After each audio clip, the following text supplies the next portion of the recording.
In the previous class, I told you about the transpiration. See, transpiration means nothing but water evaporates or escapes in the form of water vapor into the atmosphere.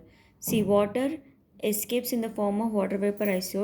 Said that water vapor escapes through stomata. Stomata means which is present in the leaves, and also through lenticels. Lenticels are present in the stem. Now, I told you that in tall plants, not only root pressure but there is a transpiration stream that helps in the transport of water to that high tall plant. See here,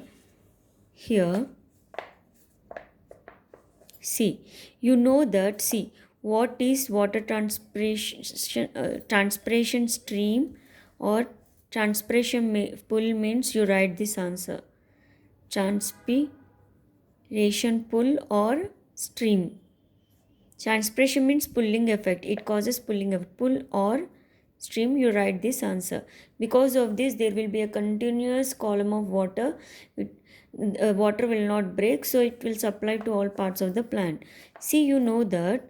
From here you write water is observed. See, water is observed by the roots by the process called osmosis. You know, water is observed by osmosis from the soil by the root hairs. You know, from here this passed into the water enters the xylem vessel.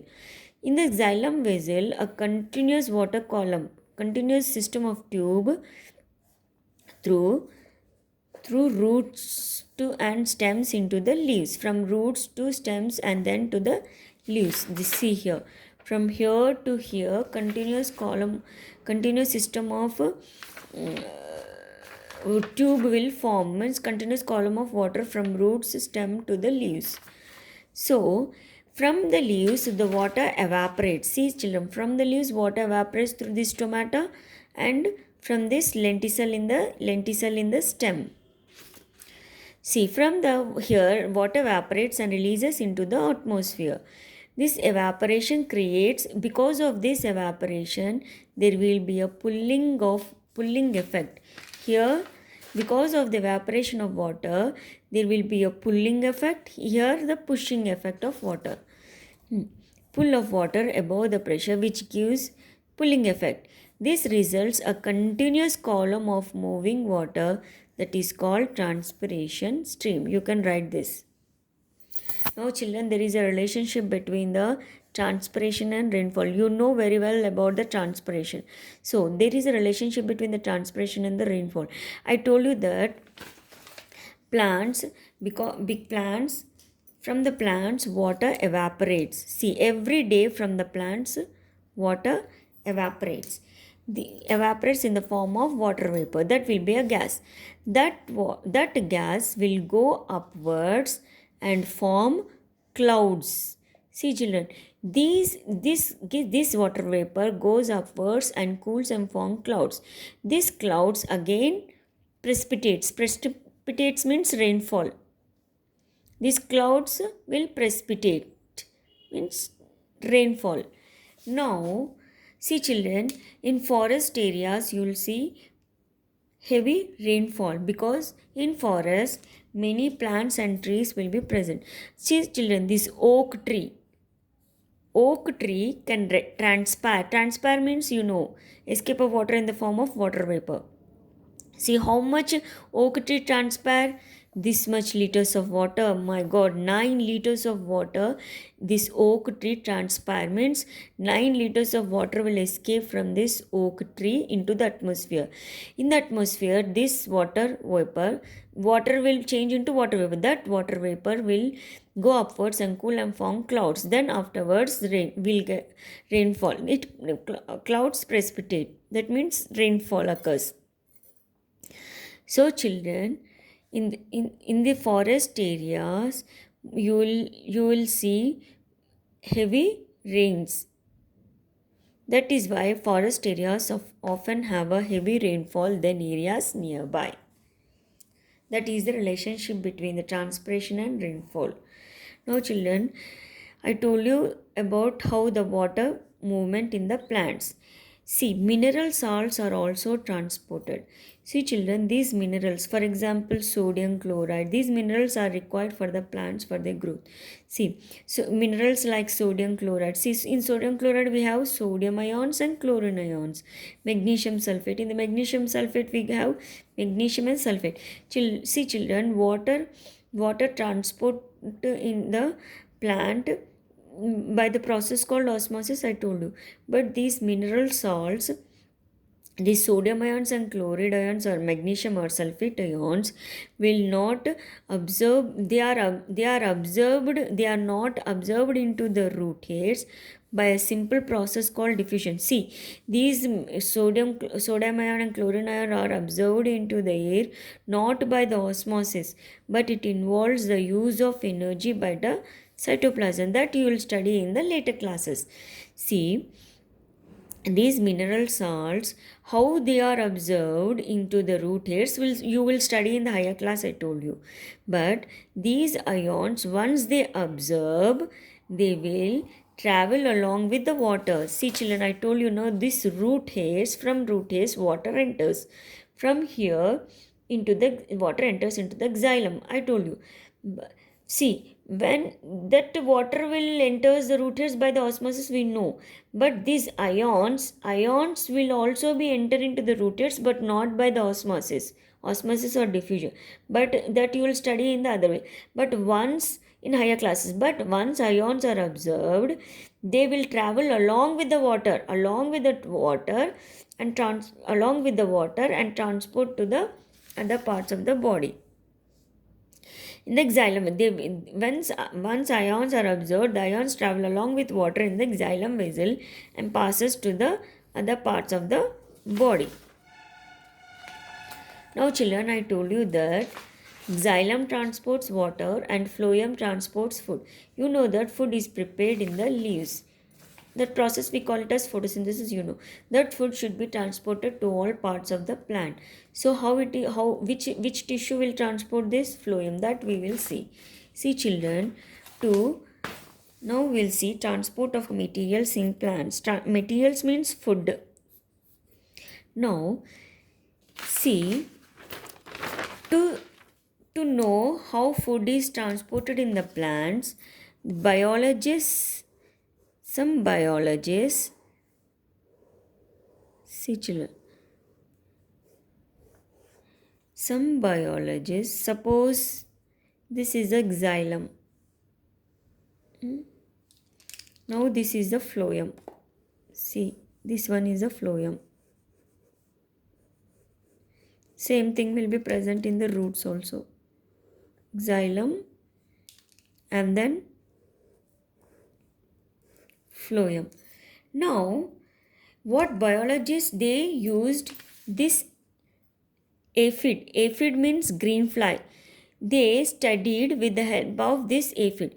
When this aphid, when they are around the stem, this aphid has a proboscis. This is long nose, like no, this is mouth proboscis. From this proboscis, it sucks the food. See, this aphid, when it comes around the stem to feed this, so what this biologist did, see these biologists, what they did, they killed this aphid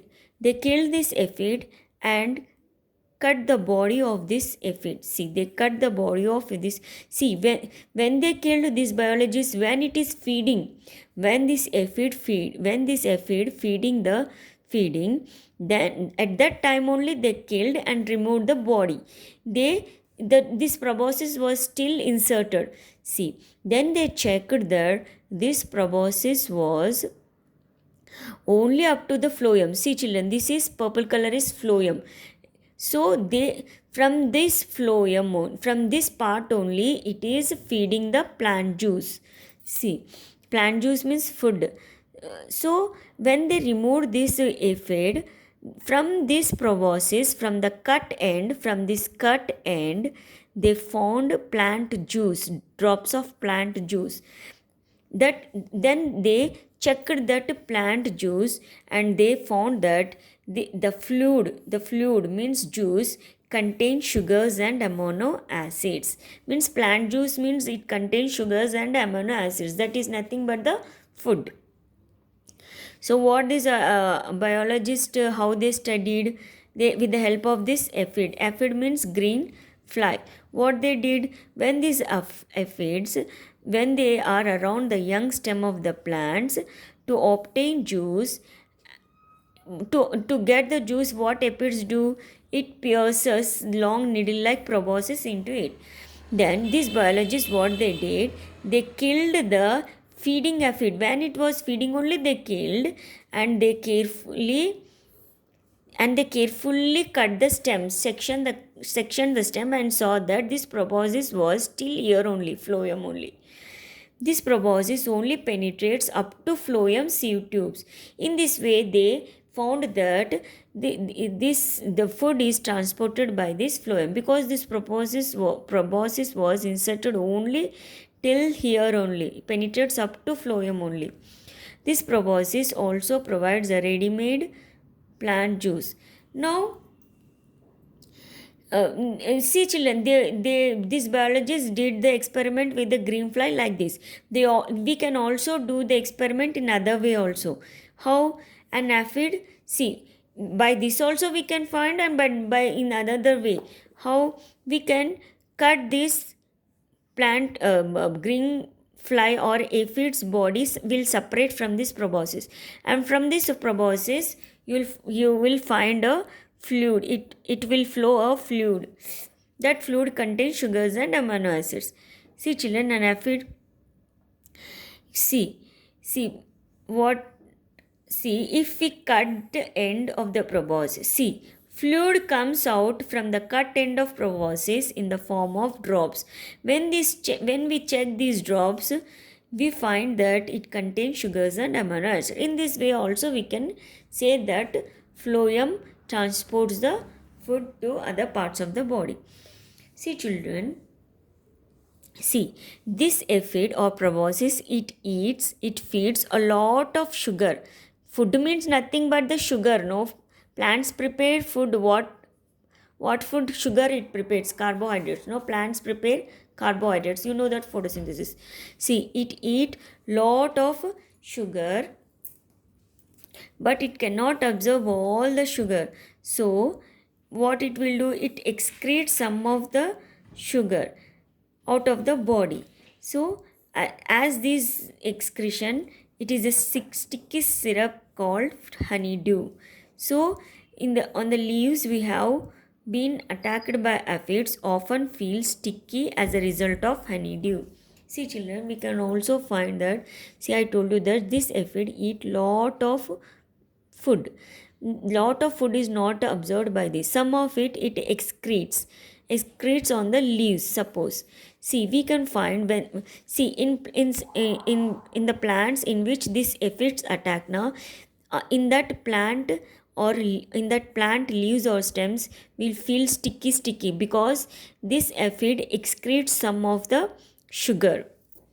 That excretion we call it as honeydew.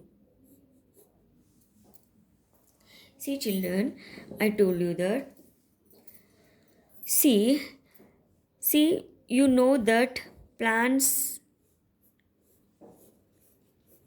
see, plant's stem will become bark. Older plants stem will call it as bark. When sometimes these barks get damaged more than half, then also trees will be alive. How? See children, suppose we'll do an experiment. See, suppose I'm taking this, I'm removing a bark from here. See, I'm removing a ring of bark here. See, I'm removing ring of bark here. Suppose this is the stem, I'm removing ring of bark. Means I'm removing the phloem from this. See, we'll see. Experiment, see. Remove all tissues.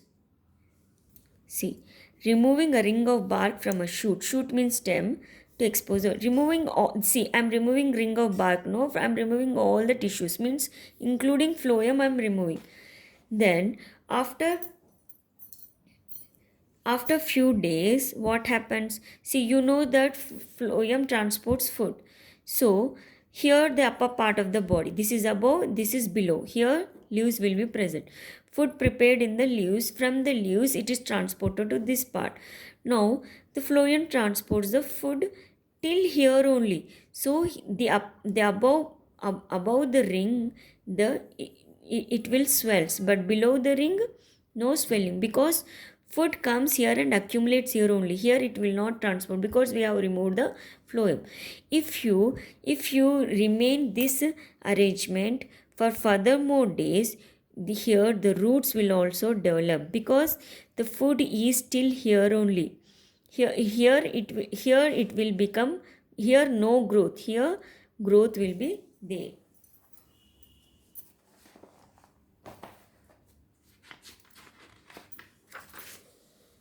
See here. See, when you remove the ring of bark, or you'll remove the phloem, after few days, what happens? Above and below the ring you'll analyze, you'll check with above and below the ring. What happens? See, I told you that food accumulates above the ring, but not present below it. See, food accumulates here. Food accumulates above the ring, but food is not present here, because phloem we have removed. No, phloem only transports the food. If it is left for some more time, what happens? The stem increases in thickness above the ring. Stem increases thickness above the ring, but below the ring there is no growth. So children, damage, if we damage the phloem, this damaged phloem will prevent the food to pass down to the roots and other parts of the tree, and tree will eventually die. See, here the question is, what happens if the phloem, what happens if the phloem, if we remove the phloem, what happens if we remove the phloem? See, phloem transports the food to the roots and other parts. If phloem is removed, food will not be, see, if we damage the phloem, food will not be passed down to the roots, and eventually the tree will die. See children, certain mammals like voles. Voles means what? Rat. Voles means they are rat-like. And rabbits. See, we have seen about the aphid, but we'll see some of that. That is a fly, but we'll see some of the mammals like voles. You know, mammals means the animals which give birth directly to young ones. Voles and rabbits, now what they do, they scratch the bark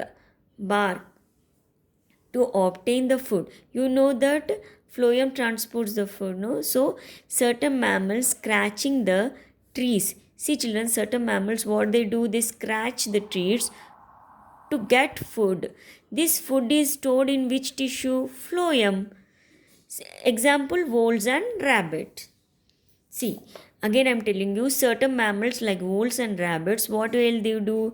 They scratch the trees to get food. The food is stored in which tissue? Phloem.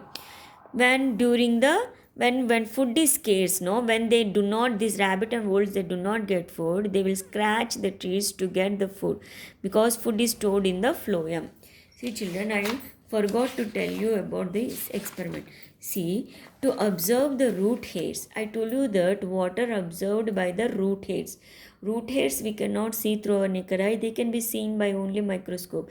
To observe the root hairs, what you will do, you take bajra or mustard seeds and you germinate them. You germinate them on a wet tissue paper.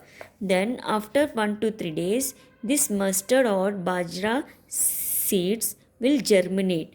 Then you will observe that a fine mass like threads, a lot of fine threads coming from the seeds by a lens. If you see by the lens, you will see fine thread like structures.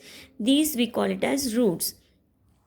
Root, they are very fine. See, these roots also have, see, I told you, roots, these are fine thread-like structure. These roots also have very fine hair-like structures that we call it as root hairs. This is, see children, this is root, this is root, and these are the root hairs. See, there are fine microscopic structures called root hairs. To observe these root hairs, what you do? See, from water enters into these root hairs only. Water enters into this root hair by the osmosis. See, to observe these root hairs, what you will do? You take